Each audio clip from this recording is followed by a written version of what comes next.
Travelers, Boardman21 here, and today's build is the Shaman Avalanche build. This is based around doing 100% crit with Avalanche and trying to make it hit in the largest area possible while doing really good damage, or as much more damage as we could get it to do. This is a no unique required build. There are uniques that you could use. You could use the Wings of Argentis, the Ravenous Gloves. You could do some of Helvar's set and do the Relic and the boots in order to get plus 10 spell cold damage, as well as armor shred on hit and frostbite on hit. However, for this, there are no uniques required. Some uniques you could do, and this build is basically revolved around just trying to do lots of hit damage with Avalanche in a huge area to let it clear the map completely for you. It is also pretty tanky. Now, it's not the tankiest because there are some things I'm missing in the gameplay. I do not have 100% critical strike avoidance. However, I do have my resistances capped, and those are capped when I have my 5 Thorn Totems active, as they completely cover both the elemental resist and the physical resist for me.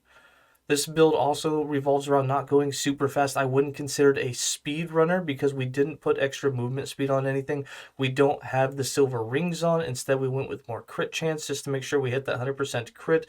However, we hit 100% crit chance pretty easily, considering that Frenzy Totem gives us 250% and Warcry gives us 200%, and together that's over half of what we needed. Alright, let's go ahead and get into the skills, the interactions, and just how this build works. For skills, I'm running Warcry, Summon Frenzy Totem, Ice Thorns, Avalanche with +2 levels, and Summon Thorn Totem.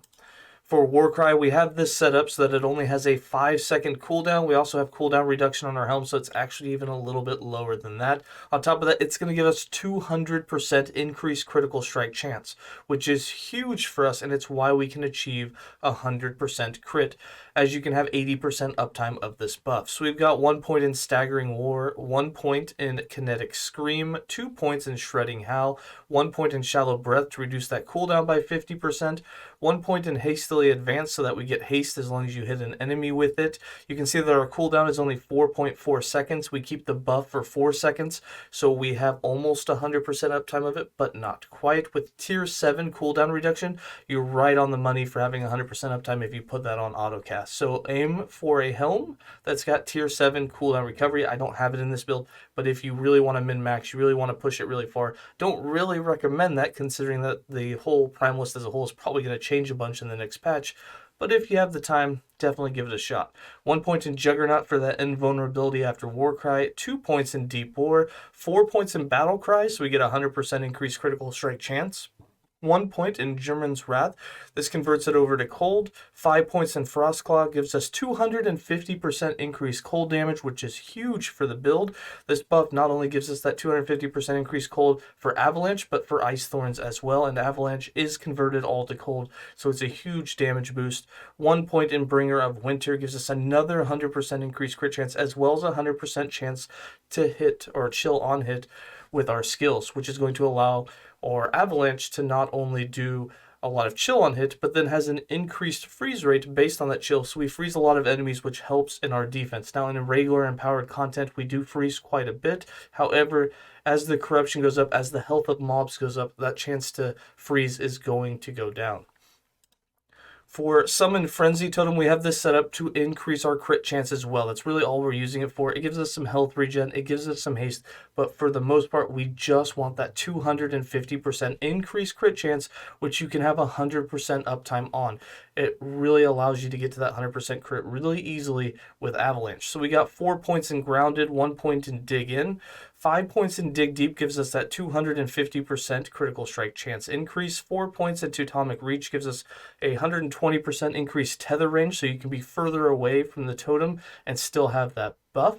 3 points in Revitalizing Totem gives us health regen. It'll give us a little bit more health regen than what we have. We're not stacking any on gear, so it's not the biggest buff, but this unlocks the Symbol of Haste with 3 points in here. When we cast our Summon Frenzy Totem, we do get 3 seconds of haste, so we will be a little bit quicker afterwards, which is really nice. For Ice Thorns, we're using this for a couple of things. It's going to give us increased cold damage, it's going to give us armor, and it's going to be a big source of our critical strike avoidance. So we've got 2 points in Cold Prison, 4 points in Farward Heart, 1 point in Anemophily, 1 point in Thorn Shield, 1 point in Second Nature, 6 points in Floric Tides, which reduces the cooldown down to 1 second, but because we have some increased cooldown recovery, it actually makes it 0.9 seconds. And this also gives us 30% increased critical strike avoidance per active amount of shield that we have of it. So since we can cast every 0.9 seconds and we have a 90% increased duration, so it almost lasts 2 seconds, you can have 2 stacks. So you actually get 60% critical strike avoidance just from this skill alone by putting it on autocast. And then the last 2 points are in Bark Shield so that we get that 40 flat armor. For Avalanche, this is our main damaging skill. This is going to be converted to all cold. It's going to be cast and forget setup. And then on top of that, we're trying to get as much damage out of it as well as the biggest area of hit. There's a few different ways that you can spec it, but the way that we went with is 1 point in Mountain Peak, 1 point in Precision, 1 point in Wild Path, 4 points in Unyielding Storm, 1 point in Hailstorm. Now that's for the cast and forget. For the damage, we went with 3 points in Harsh Winter, 3 points in Grounding for that 45% more hit damage while we have an active totem, which will be all of the time. And then here's where you can split some points up. So I went with 3 points in Explosive Impact for a larger hit area, 4 points in Mountain's Fury for another larger impact area, and then 1 point in Frost to convert it all to cold. Now you can take 2 points out of here, 1 point out of here, giving you 3 points, and you can put 2 points into Frost Touch, allowing for chill to basically be on the ground, and then start putting points into Shatter Shot. So you can put 1 point here with that, and then you can take points out, 1 point out of the Unyielding Storm, and then if you wanted, you could lose 15% damage grounding for the damage all times in order to max out the Shatter Shot for 60% more hit damage against frozen enemies. Now, this isn't going to help you too much because we all know that freezing things permanently just doesn't happen, so this is a partial uptime damage modifier. So I didn't feel it was really worth it. So we went just with the route that we did, having as much more damage at all times we could, along with a huge area increase to try and hit as many enemies as possible, or to try and get, since it comes around in a circle around you, to try and get as many of them as possible to hit a single target in the middle.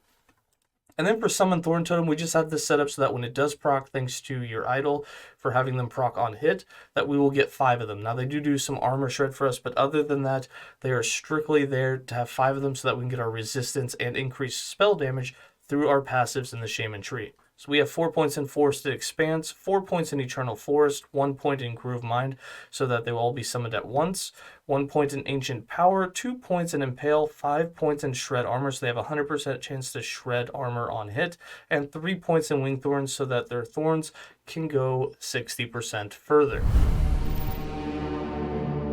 Passives, I've got 20 points in the base Primalist class. Now with this, we have 8 points in Natural Attunement, 1 point in Primal Medicine, 6 points in Wisdom of the Wild, and 5 points in Hunter's Restoration for that increased health to increase our survivability. After those 20 points, I would put points into the Beastmaster first, with 8 points in Ursane Strength, 5 points in Boarheart, 2 points in Call of the Pack, and 5 points in Porcine Constitution. This is going to increase your survivability by getting that 30% damage reduction after you've taken a melee hit. Very huge for the build. For the Druid, we have 7 points, all of them in Barkskin. Again, this is going to be a big defense boost, so putting points in there first after you've done the Beastmaster doesn't hurt, and then you can start putting points in the Shaman, and we have 64 points here. Now, you're going to want to build your resistance up during the campaign, but once you've got enough points in here and you can put 5 points into the Protective Circle, you're going to get all of your physical and elemental resist right from this, because you'll have Thorn Totem being procced with 5 totems to go ahead and cap those out for you. But in this tree, we've got 8 points in Shamanic Infusion, 4 points in Tempest Form, 8 points in Silent Protector, 8 points in Earthen Supremacy, 2 points in Windbringer, 5 points in Shattered Heavens, 5 points in Protective Circle, 8 points in Rune of Awe, 8 points in Elemental Shrines, and 8 points in Ascendant Circle, which is going to give us a ton of extra increased damage once we have those Thorn Totems being procced. Alright, for idols, gear, blessings, and uniques, there are no uniques required on this build. However, there are some uniques that you could use, especially for damage reduction. You could wear the chest, Wings of Argentus. You could wear the Ravenous Gloves that give you 25% DR. You could also, if you really wanted, throw in some of Halvar's set. You could do the boots and the relic, so you get plus 10 spell damage. This will also give you Frostbite and Armor Shred on hit, which would be really powerful. You will lose quite a bit more move speed if you do it there, and you'll also lose the ability to craft 4 more suffixes which is going to reduce your overall amount of health. Now here we just went with no uniques to make it really simple, but again, there are uniques you could throw in. For idols, there are 2 idols that you really want. You want the chance on hit to summon Thorn Totem. You need at least one of those so that your Thorn Totems will get proc to increase your physical and your elemental resistance. On top of that, it will also give you increased spell damage. Then you can also get plus vitality and increased cold damage per active totem, which will really be a good damage boost for you as well. Everything else that's there is up to you. You can get some critical strike avoidance if you want it on a 1x3 instead of doing a blessing. You can get increased spell damage just for having a totem active. You can get all the extra resist that you need for void, necrotic, or poison through some 1x1s. For all the items, basically what you want is spell critical strike chance, make sure you have your resistances, get chance to chill on hit, and get as much freeze rate multiplier as you can. Now I'm just going to hover over the rest of these. This build planner will be in the description below as well as in the written guide like always. For blessings, I don't have all of these. However, these ones are just the ones that I would go with if I had the choice. I do not have the critical strike avoidance blessing, and I also do not have the armor increased and the armor flat. These two would really increase my survivability. In the gameplay that you're watching, I don't have 100% critical strike avoidance, so that's why I take some big hits here and there, but it still does extremely well even without 100% CSA inside of 100% or 100 corruption empowered echoes and against Orbis. So like I said, there's lots of room to be more tanky. However, in the gameplay, as you can see, it can already do empowered content quite well. For the character sheet, as you can see, we have just over 2200 health. It looks like we're not capped on our resist, but we're actually capped on everything except for void. We have about 29% armor, but again, if you have both those empowered blessings for flat and increased, you can get at least another 11% damage reduction here. And then for damage types, you can see we have 270% critical strike multiplier, and just sitting here, we have 67% spell critical strike chance, but that's going to go up. So first off, if we use our Frenzy Totem and we have our good old Storm Totem out, you can already see that our resistances are up to a ton.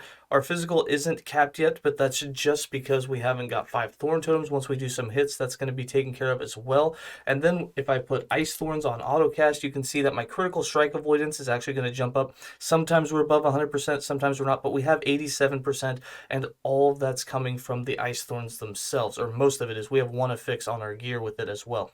And then our endurance is capped.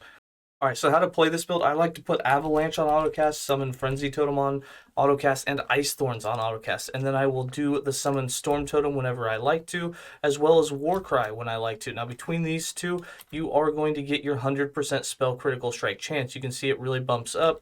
Every time you use Warcry, it's going to be well over that 100%, and it's going to allow you to do tons and tons of crits. Our hits here are doing about 15 to 25k against the training dummy, and like I said, we have that 100% critical strike chance, so it's just repetitive big hits. We also went with the increased area, so if I'm standing next to, say, a boss, dragon, Orbis, whoever it is, it's going to allow you to basically, no matter where it falls in the circle around you, that it's going to hit that target because of the big AoE that we took, which is really nice and allows you to do a lot more damage much quicker to single targets. Alright, that's going to be it for this build guide. The last thing I have for you is a little bit of a leveling section, and that's just going to be that I do have a 1 to 75 leveling guide for Avalanche. I would just follow that.